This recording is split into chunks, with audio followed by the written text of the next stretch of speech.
Hi everyone, welcome to this video on the 31st of March 2021. So today I'm going to just give you some notes about what I've been bringing through in terms of the current situation and how we're going to use it to create something useful. But first of all, what I'd like to say is, in the previous video I mentioned about the fact that the V is a status symbol to say that we have acquiesced to what this new digital society is looking for. So one of the things it said was that the jab was a way to maintain the work that has been done, the body of work that has been done to get the digital society to move forward and to maintain it. So when I asked on the 28th what work has been done to what work has been done to support the new digital society, and the answer is the work that has been done is such that maintenance of the work is now underway to ensure a peaceful process of transition from one state to another, such that media companies are now being forced to make deletions of statements that cause upset, fear, or distress. So keep an eye on the papers now and see what sort of headlines they're coming up with. Check out those facts for yourself. So basically it was the 28th of the 3rd that I channeled this. So let's see how going forward that the media now pitches its headlines to people. Okay, so the next point I want to make is the idea about hanging on to hope. I'm seeing a lot of things on my social media about people losing faith, losing hope, mainly because people they love and family are now turning against them and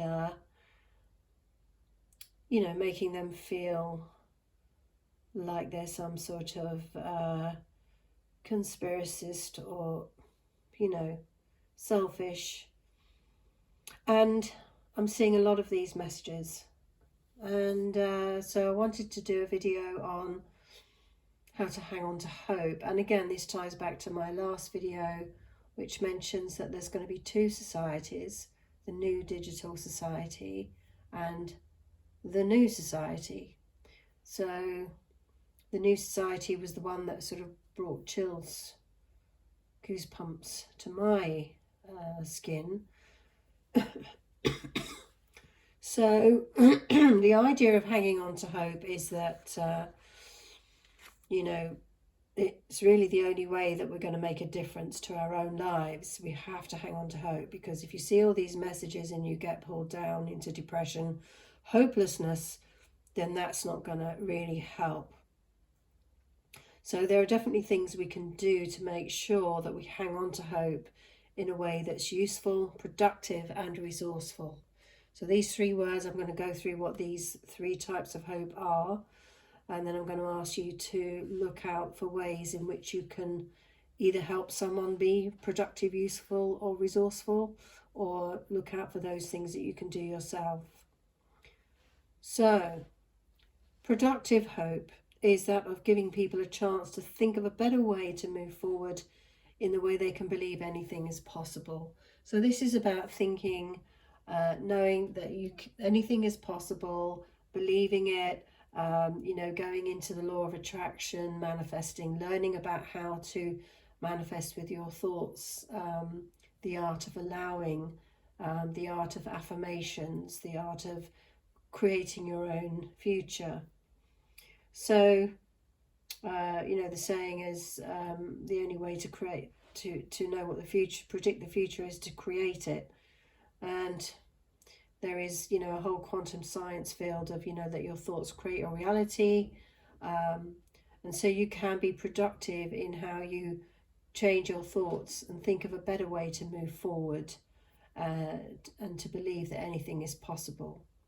Not in some sort of, castle in the sky type thinking, but real practical science of manifesting. If you read The Science of Getting Rich, that has the main keys in it of how to do this productive thinking. So productive hope is one way we can move forward. The next way is useful. Useful hope is a process of being useful in the context of learning how to manage situations that are causing you stress and that are a factor in your life. So again, useful hope is, yes, you might be feeling down, you might be feeling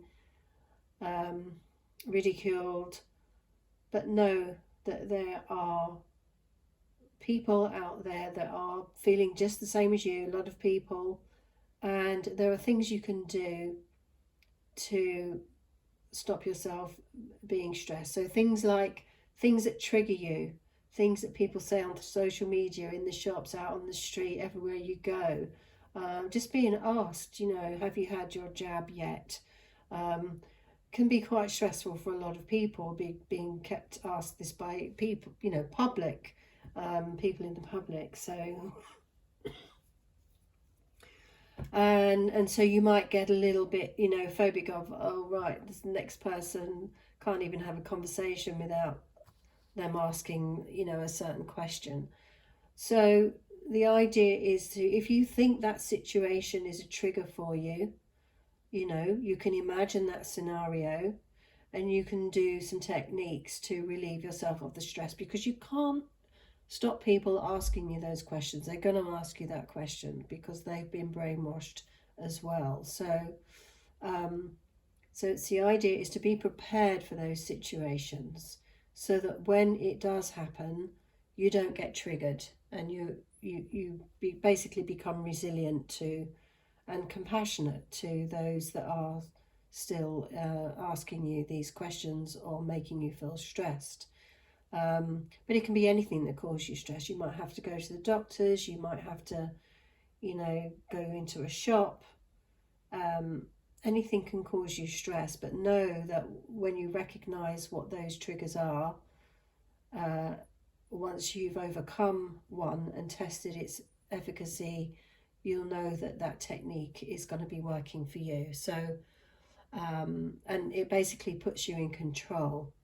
When you have something that works to overcome these stress points, you then feel like you're in control, because you can say, okay, right, here's a new situation that stressed me out. I have a situation that I can use for this. I have a technique, a method that I can use, and therefore you can get resilient because you know you're in control. And it is basically, an emotional game. It's a fear-based paradigm, and that's what you're fighting at the moment. So if you can become resilient to those rather than caving every time somebody, asks you a question, or you have to go into a shop and get confronted, then, then the best strategy is to learn how to deal with that. And then the next one is resourceful hope. Resourceful hope is that of being interested in something that's going to bring you happiness in the long run.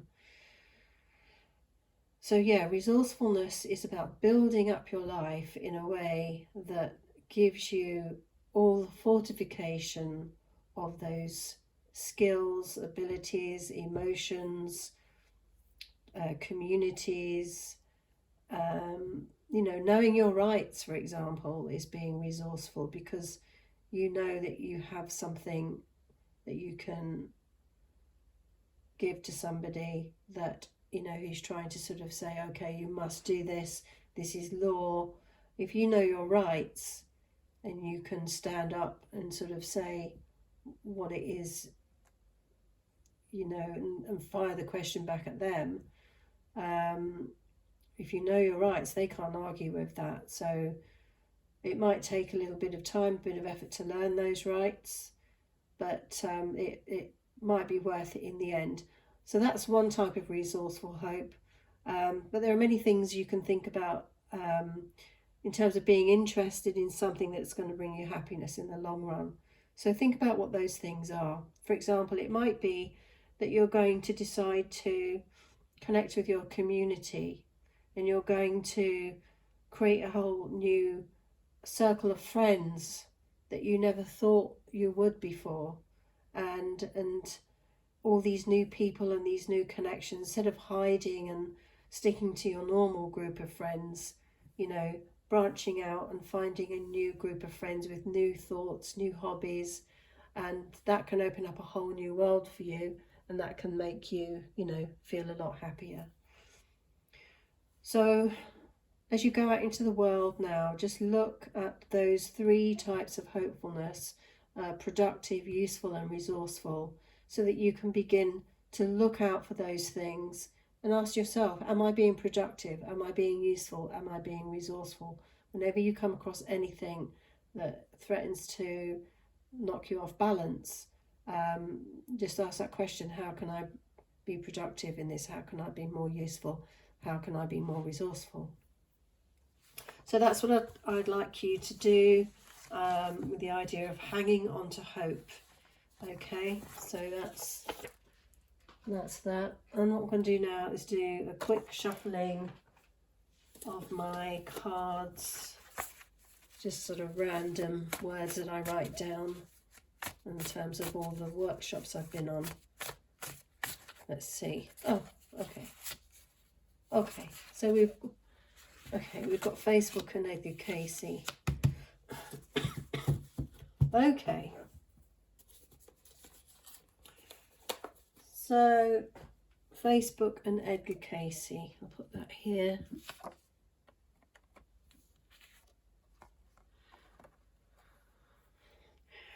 So Facebook obviously is, you know, a way to communicate. There's loads of people on there, and there is a lot. Oh, I know what this means. This is the difference between what's real and what's not. So Facebook is all about, you know, people's opinions, knee-jerk reactions, posting this, posting that.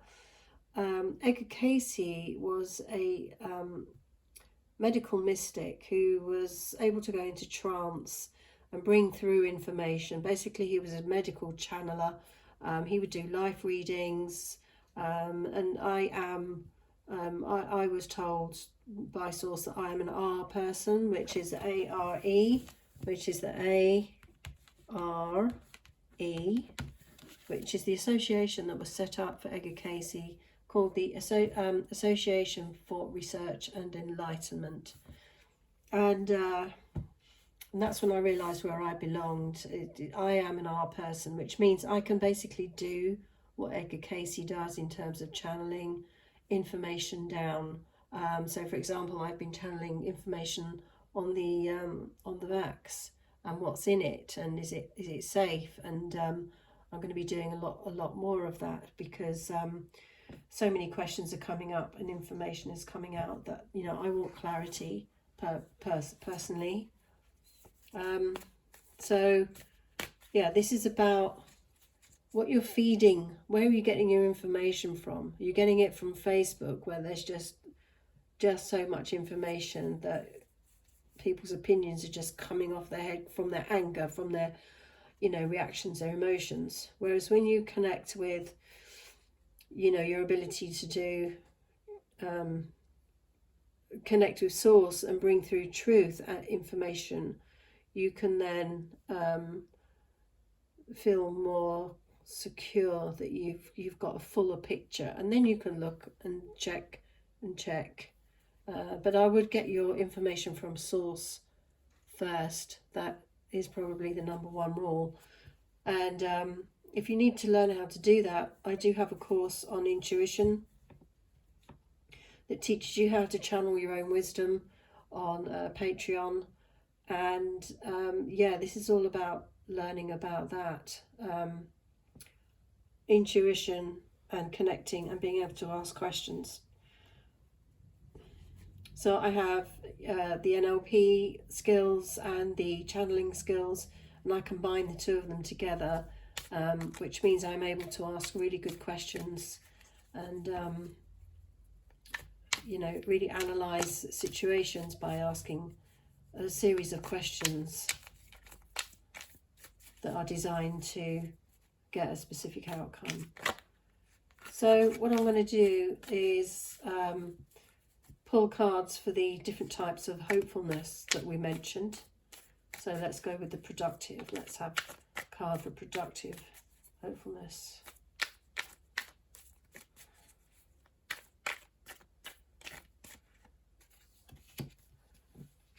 Okay, so Judgment.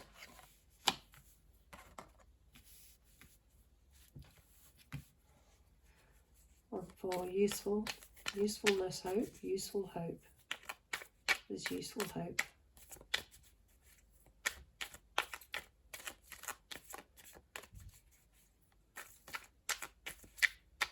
And think about each one, what it means, what its function is. Useful hope is to be able to relieve the stress in your life. Because being stressful in cortisol and stress is not a useful thing.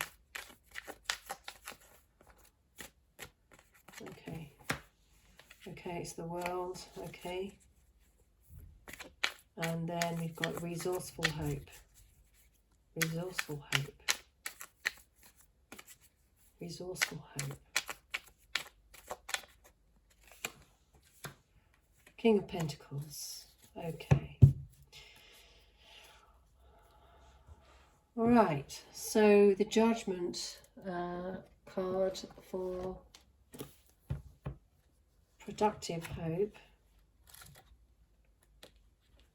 is number 20 in the Major Arcana. Keywords are liberation, judgment, inner calling, transformation, accounting for past actions, re-evaluation and revival, dropping old values, embracing new ones, accepting things the way they are. There is no one to blame, not even yourself. So judgment is, this is for productive hope. So yeah, there's productive hope in terms of thinking in ways that you can believe in anything will liberate you,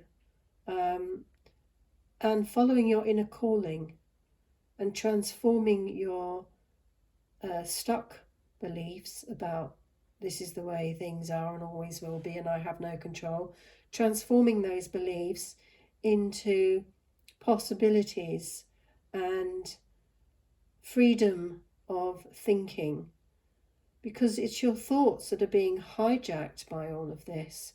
So if you can free your mind, a bit like Neo in the Matrix, free your mind by changing how you think, connecting with your inner calling and dropping those old values and embracing the new ones is very key here. You know, examine what values you've been working by and what are the new ones. And a good guide to sort of study with values is Dr. John DeMartini. He does a lot of work on values. drjohndemartini.com. Go there and have a look. So yeah, so productive hopefulness is all about opening up your world, connecting with the source to get the truth. And here is, you know, the sort of the higher, the trumpet blowing. These people sort of remind us of the groups that we're sort of currently, you know, frequenting, the freedom seekers, the truth seekers, the people that want the freedom to think. So this is about freeing your mind and receiving information from source and having faith and being guided by source and believing that anything is possible. You can bring those dreams and those ideas down into physical reality. And then we've got usefulness, hope, being useful, which is all about it's the next card actually. Completion, fulfillment, freedom, cosmic love, and freedom from fear. Reward for hard work and effort, time and celebration of self and others, feeling the world is your oyster, traveling both physically and mentally, accomplishing what you set out to achieve, discovering a solution, feeling at one with yourself and the universe. So usefulness hope is all about, you know, obviously believing things are possible, but then taking that into completion. And what sticks out to me here is freedom from fear. So anything that brings you stress, like, you know, not having the freedom to travel, for example. I know it's difficult, but try to use the methods to free you from the fear of not being able to do what you want to do. This might all be an illusion, for all you know. You know, given what I've said now, that there's going to be a peaceful transition in terms of the work that's done to maintain this new digital society going forward, that the media are now being forced to delete all headlines and statements that are going to be causing stress and fear and anxiety, because they don't want to rile people now. They don't want to have uprisings. They want to maintain the work, and that won't be able to happen if people keep seeing headlines that are stressing them out. So this could all be an illusion. And if you follow the work of Neville Goddard, he was able to do the impossible by getting home to New York from being stationed out in a military assignment where he was in the Second World War. He was called up to do service, but he wanted to come home, and he had the right to do it because he was the right age to ask for leave from the military. But he would lie in his bunk every night and imagine himself back in his apartment in New York, and he would imagine sort of touching and feeling and going to bed at night and saying goodnight to his wife. And so he would imagine all of this in his mind. And miracle of miracles, he was the one that got chosen to be pardoned from military service, and you know, he got home. So it's all about learning now how to develop these methods and these techniques so that you can relieve yourself of, you know, this is what is going to be imposed on me, to what if I am able to believe anything is possible, and deal with the fear, you know, release the fear of what's going to happen if I don't acquiesce, what happens if I stand in the park, what if I don't have my mask on, you know, all these things. It's all that fear of the long arm of the law to suppress and oppress you. It's all about oppression, and you know, you can't let them oppress your thoughts, and they know that too well. So feeling with, here it says feeling at one with yourself and the universe, feeling at one with yourself and the universe. So yeah, being at one with your own peace of mind, and knowing that your truth will come through and will give you what you need to know when you need to know it. But when you put fear up front, like, what if I can't get there, and what if I just have that, you know, use a technique called havening that I use and I'm a practitioner of. If you have a thought like that, just use havening to just balance it out and get rid of that fear, and you'll see how your mind opens up from a place of peace and calm, and being at peace with who you are. It's a very easy technique to do, but that's very useful because it takes you out of that fear mindset, and when you're in fear, you attract more of it. So every day try and do something to say a good affirmation that's going to give you peace of mind, and freedom from fear is basically the main thing, and moving into cosmic love, moving into a state of cosmic love. That's the aim. Okay. And then the last one here, we've got resourceful hope, which is the Ten of Pentacles, the King of Pentacles, sorry. King of Pentacles is the king of his domain in terms of physical wealth, security, and He is very, very self-assured. He's reliable, savvy, materialistic, enterprising and supportive. So resourceful hope is, you know, being enterprising and supportive and reliable to yourself, in that you can do these things, you know, be productive and useful as well as resourceful.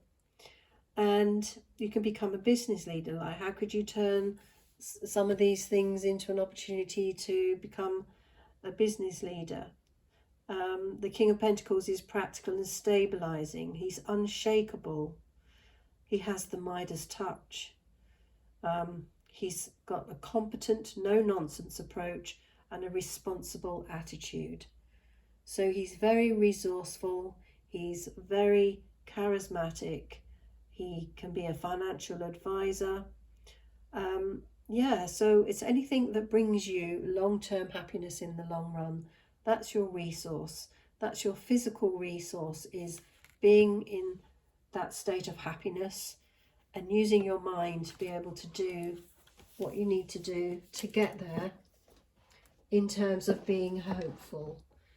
So hanging on to hope is all about being productive, useful and resourceful in this new environment of mental, because what you're navigating is a mental environment. Okay, you're coming up against people's minds whenever you're going through a gate or a shop or getting in a cab or whatever. You're going up against people's minds. And so if you can put the vibe out there that you're at peace, you're at one with who you are, and that you can be curious about how you can turn these things into something resourceful for yourself and others. But as I say, the key thing is to try and connect with your inner wisdom. And I do have a training course, intuition course, available now at the Virtual World Coaching Academy, but also on Patreon. On that page you can purchase a course from the Patreon level to do the how to channel your inner wisdom. So there's two things that I'm offering, is that if you become a Patreon, you can get immediate access to that course of how to channel your own wisdom, and there is also an intuition course where you will have 5 live Zoom sessions with me, and that will be about intuition and helping you to move into this new space, and give you assignments and challenges to go out and test your intuition and use it in specific areas of your life. And you can find all that at virtualworldcoachingacademy.com. Okay, so I hope that helps, and hang on to hope. We're all here with you, and we all need support, and we all need to move through this period of time in a way that transitions, in a way that keeps us healthy, safe and happy. Okay, thank you for listening. Have a great day. Namaste.